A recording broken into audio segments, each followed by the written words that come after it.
Kaluni hera be alla radio kilingo menyo konte ratanga isa fo le ko 6 kilo nin kurote do nyoti yo ken terolu fo mo ko ki tulu nyogolu nyala tombone ani ni menu be duniya to tego keli nyogona tumo dolu ni xamo ko tay ni mente kilinti alla bango se ki kunni misole awa woto nterolu sa fo nyengi dun kan na sobile de khafo ko mo dolu be kenin ne menu te taga nyogoti asitan ite kabiri la job tata dugu ba khon ini mo siti do ngay nyogona yayi sansia manketa le kilimbi fam mo dolu be keni ni fututa wo ni janni tunga fututa kilimbi woto adu ite ni ari aluse ku mesengolu munya no nyogo nyemba ratanga tero menu be jan ani anya fe alu ngawa woto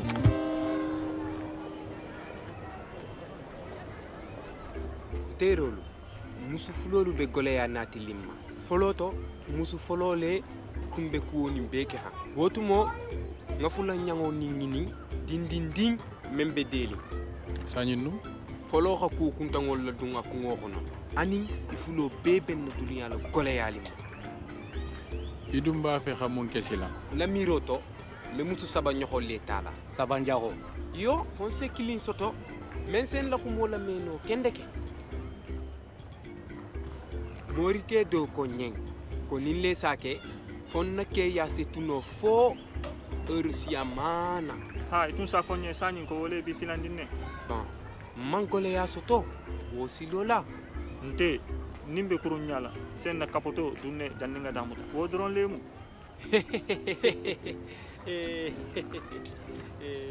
sedunno alula kacca khono mimbe comme ku diali ngulti ani dia ani jam moho me do bari kumola moho me moho juge ani telu ku sobe ke tumado wo ku mbelalin alula aluga sewolu sagi alu nyala e woje ben sewali ani safalu ha kenyalu yelema wo sinyumaya alu na jamano ma ini sege ari ila ko mo sa kilo sigi xalo kenyal me changer bi ni sinindiro e xaje komi dabandigo sigi ñoxo digo bara sanji worula soto lale bari yo ante taga ekolo la ka fala baba en kaxana sanya me son naga ben alo mu ase nuko male ni sonta se khumayen C'est la vie à Ratanga, c'est la vie à Ratanga, c'est la vie à Ratanga, Ratanga, that's life. C'est la vie à Ratanga.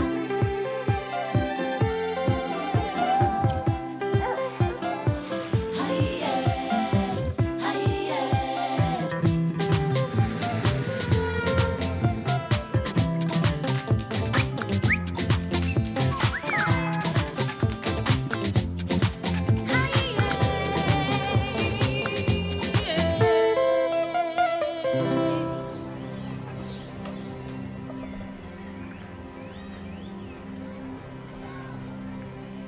oh alsoma alba fe jinna fa ngaje khagudo nyinje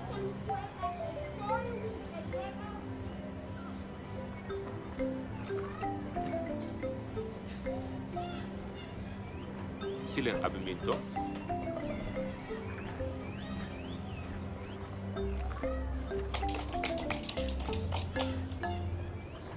daba sakuma iba fe khana jinna kuma fele ani doholu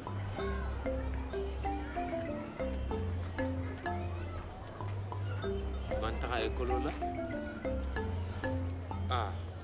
ko man sigi alu khado jahu isakuma madam alu bedi daba mo xana dabala ko le khake na talu je be to safe kela ko dindingul minu khalu ni siyo sitale ko la taxo alu haje monsieur ndiwo xa doxo jaxu pour xa taxa ekolola axa sanyi nani le soto alu taxasila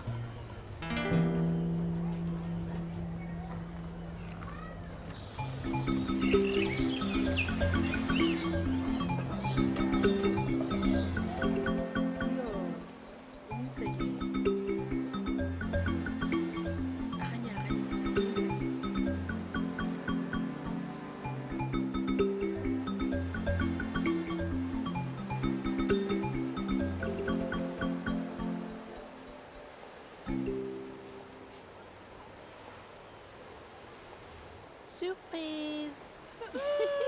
Asipa, antero. Ake ko na bete nga kadol mutale ku ase dimin na niya bete. Oh, itong kanifan sa kaya kanimbe natin niya.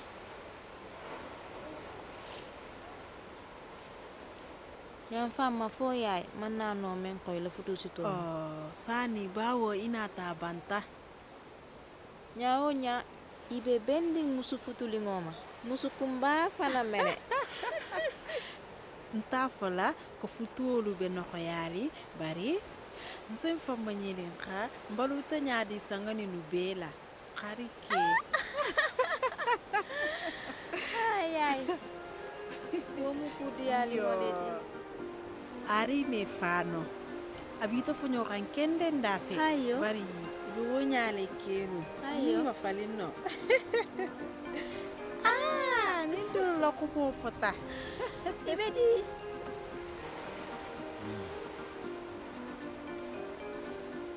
Oh, Terry. Awa, isigi kanunte. Isigi interi. Water. Bisigi. Iyo. Safu barala yen kaka jigena yo sanse. Ima kodi? Ay, mfanga sa kele. Ama fele, nga siya manke udondi? Dondi. Awa miala siya iku akanye. Nga borundinke. Afele awa domuku. Ninsege. Awa nteri. Se koko sotono.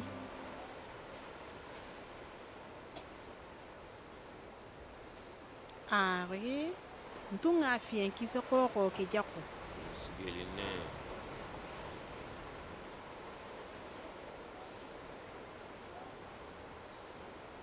Asitan, se dia nya kete nya wonya hije. Yo nte fana. Awa ise dondi ndomu ba? Ay mba fe khanta fonyo le dondi. Na se ken. Ay, wote mumi. Awa. Kato nya fon si sambe la bungala. Ini sege. Ari, abito fonyo la dondi. Awa ngawa. Lumbe se wani mbawo nije sila.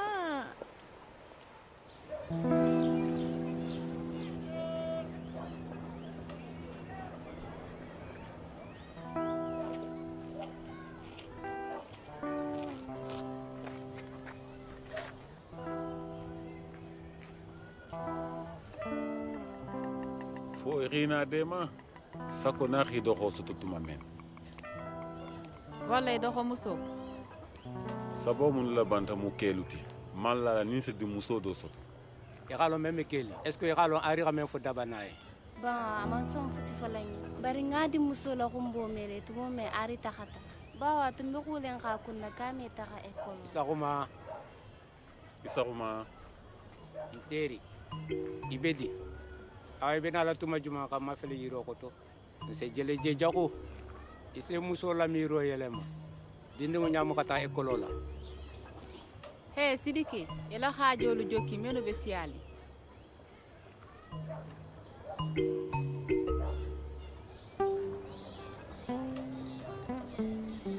Iyo. Wale mlinganto mire ko jantunte fusti. Iyo ikhaje.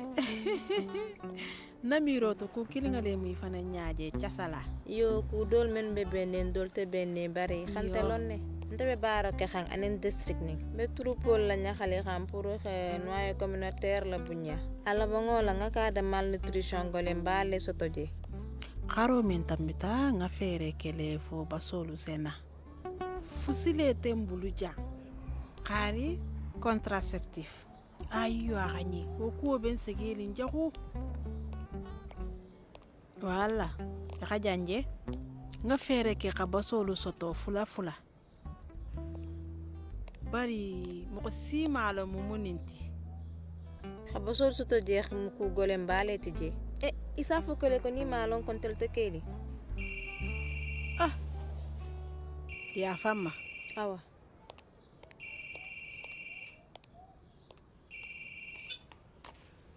Isaruma.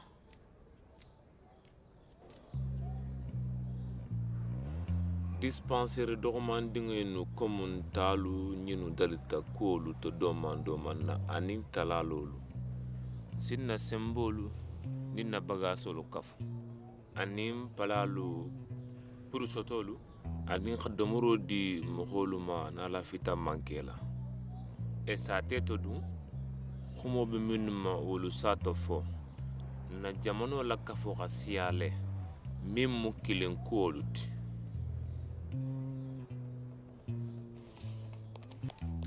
alhaketu irsanso benna sungutundiŋo do tumba fi xa xono tiɲa doron a be yelo bon xan ala pression be jigi xan nga taxa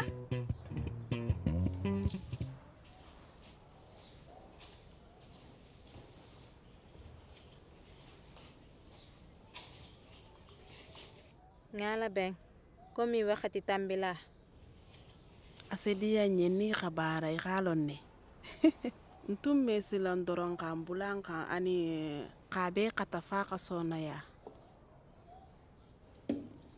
yaay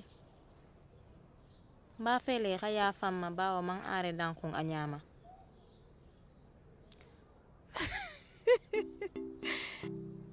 xari finginte me wojino memu abele ko komi si fantota asi bulo xa ko wolu be ke loma malo ninte se ko keno ila place ola tonya amanyina la ke xoto dali fengolu bari nse ya fama sanin folo nse sanze no na meta lanna bari awoma amala ke ba ya si bato atumba fo kan ko sa telu si la sito fengo talale nindo nyaabe ku do lay sama de male munna me wo nyokon keno na basol la kola e xato nyafo o saake fonse na basi manke lonne komiteng membi bulu sinya fula jang sen na fale ca sala ntal fana nga woke iyo nse programul keno nyogonna xasembo kafu baro xono ani xanna baro gen sen na jamano be xono fanfan iyo mbese wali bawo mfulo sen nyogon famu tumawo ani nse kusiyama jeno nyogon nano tonya fanfan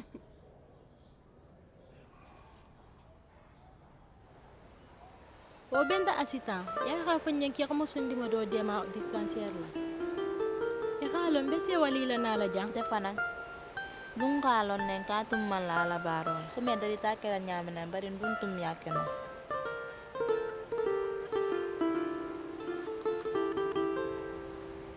ari mun keta fusinte keli fu malla fi kumo minna biurala asekeno amantilin kubi ndema la fi perila malo mun ka ke mandaba wulu baxulu no fo asta ekolola muso nyim ba fe xa mara luoma wa mu khono malet asa yili bula xamara ningo dola ati a toxotun te sa feeling wulu kay toluto puru xataxa ekolola fo xa sara wodu nata golo yale kende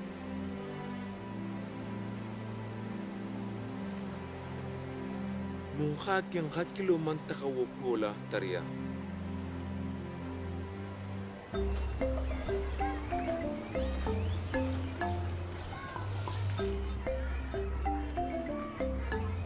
Sahuma Ariat Sidiki Sefo Ari Alubedi Ibedi Segalong muta ini sege afanya Sidiki ikhalu ne ni dabanding toko safe taleba wulu katolo khono la Sefo Ari nta fe ko ma jago fon sigi nyole ana ka tranite bendi Sidiki fo ya to nya fonyan le ba fe kha famu munne khaki iman daba toko safe le kolola wulu bagolu man to nyafi aksanji woro wala satole bara to man safe wulu kayto bilali wala Ariat iyo anale ga fanyelu don dia dingo betula ta wulu wot khara man ta dispensaire to wudun tumma ko no nyafolole Ariat be goli anati la famma be balulu nyaadi godi siti bul pour ko amando sara hakilo be woto Sidiki semira wo pola jani mesagla hije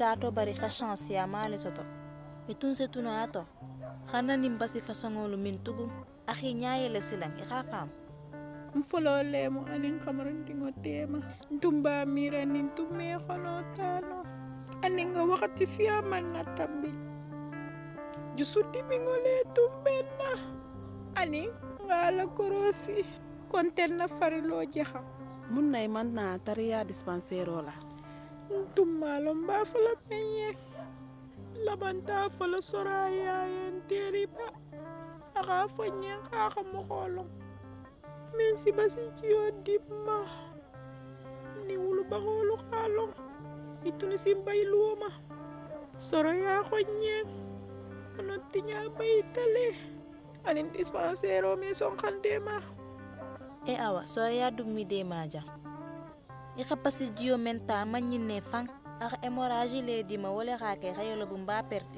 itun setu nato e xalo atumbe kuñu ma leke xam bari ak sagote soro ya fanga tum ma on kuolo nga tambi teti itun se na dispensaire la taria ika plani familial kuolo ne plani familial mule dula men xalo ise xibaro lu di xarafandingolo komi ñoxo ani itata ise bosse keso do la kuwo foye ni mu plir de landameleti nintu ngala kuolu tano ten pour xabengo dolo sigi nindi nungol menu be sate xono I hakkilo be men na fana ka taka dispensaire la pour ise xibaro soto awa idum ba fe nga munke namiro ton sen wakili le xakol la sigi ndun xamento fo nsen namira ngol tnati mentun xanna fa campagne de prévention la grossesse précoce ni MST lu ma fanna ite sungutu ba ni tun sa sonka kuma ila kuola o tun sa sunguten dolu de ma fise kisi nyimma miya ku fono isi ku jaxo fo nyenno i xan niyo lem nun xi famule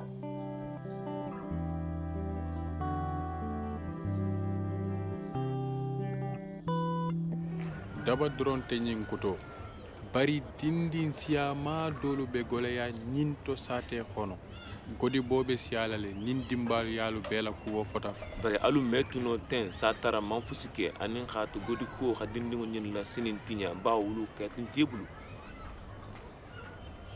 nin tun se kacca keno nin service olu pour khadobo godi labo ba dindin siyama be kuwo ñinto irato nyaf se godo do to fono ni se bembema e la bangola be se kusoto ato aseni nyano nyami awa fo dimba yalu khafen sara bestilan dinne ko iyo awa chefo akuo topoto imu ko malila kendoti ato ngata poto miria do bemma asedia yemo bio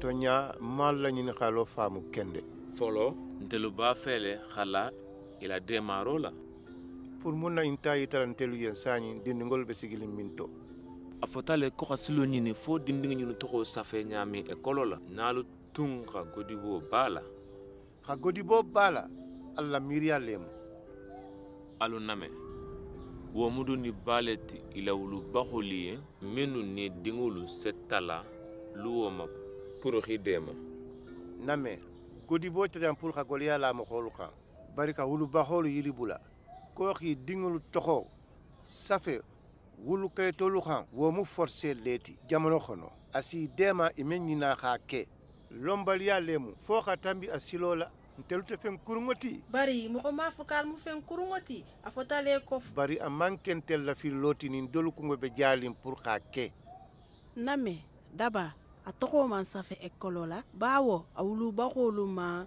wolon kaito nafalo itumba miralin ko kaito menu dita maternité la xa dole bari ameta tuma mennale xalon ki xa ku jaxo ke nsa nole xa dobo bawo alna tanya na miroto alumo sobeluti alula na kanya tongolo la longol ya nyinto mba fi xa ko kilin falu ye ni tunga to safelo damuta dispensaire to bimbe na sateto yakato nyafo nini doktoro lu barata nyokonna ise wulu kaito di le mano ani meri barala meno sadi wo sake fo musolu se taxa wulu sate dispensaire la wala sa samoya anin xa kayito ɲimalu soto tumo kodi ani a fele to ñala wo xa ke fo i xanna soto a se fo no alla baara ñoxo men be dispensaire o la a hakkilo man fen ni muta hein wo ŋa lon ne lungo lung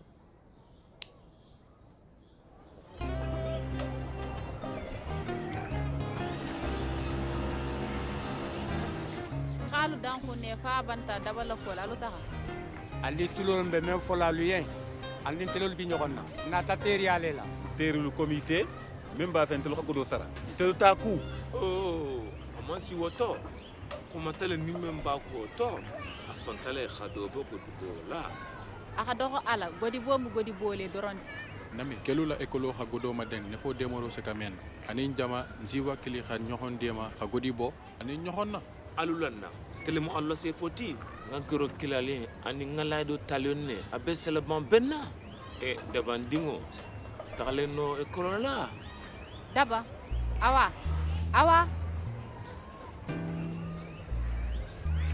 i xaalo ntaman la ila mobio sidiki alunga taxa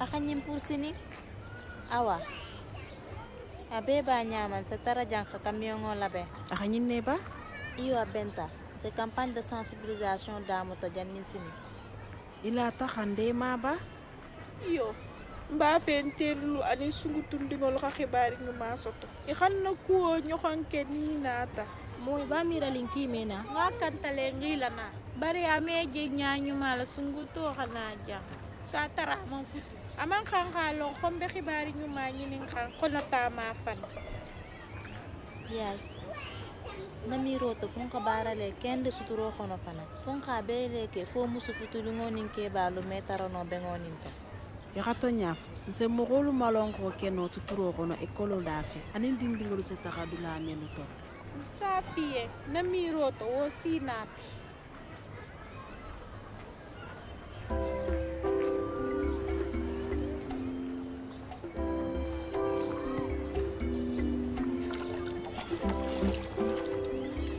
Sedahano ekola utumba. yo komi kafu ñoxo ngolu pe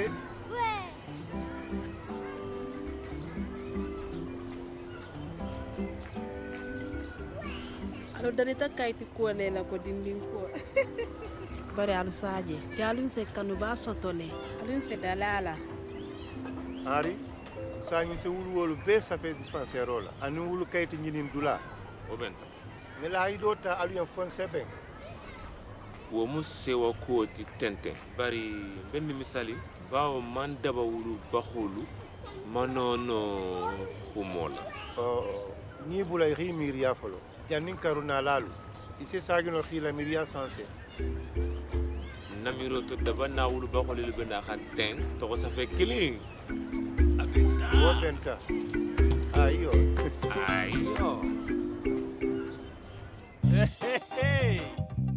dindingo xa ke keɓati fo sate bele xilo eyo nterolu dugo xono moxol la ñoxo ma dema ama ñandanna da doronto adum wulu baxolu doronu mi dingol la karanno duniya ko bela isa fo le xibe tumo mento xo xa ke wo dindingol be fe wo le xa fisa xa ki baba dino doron fe henri ibila maxa ñani me yitani moxol la wo xo fe tilim baxa yani moxo kende ya lebi ixi balan fo xa daba wulu baxol la boy la yila to foy nata son ala karankuwo ite dun a sitan i nata laban ne yayi la diya ñoto diya la bulla bari hambi i bi fanto ŋinin ka kan ni la job nin se dajigo ñima soto noba la futuwo to ratanga tero mennu be jan ani mennu ba ñafe alu xan na ŋina xombe ñoxon bulu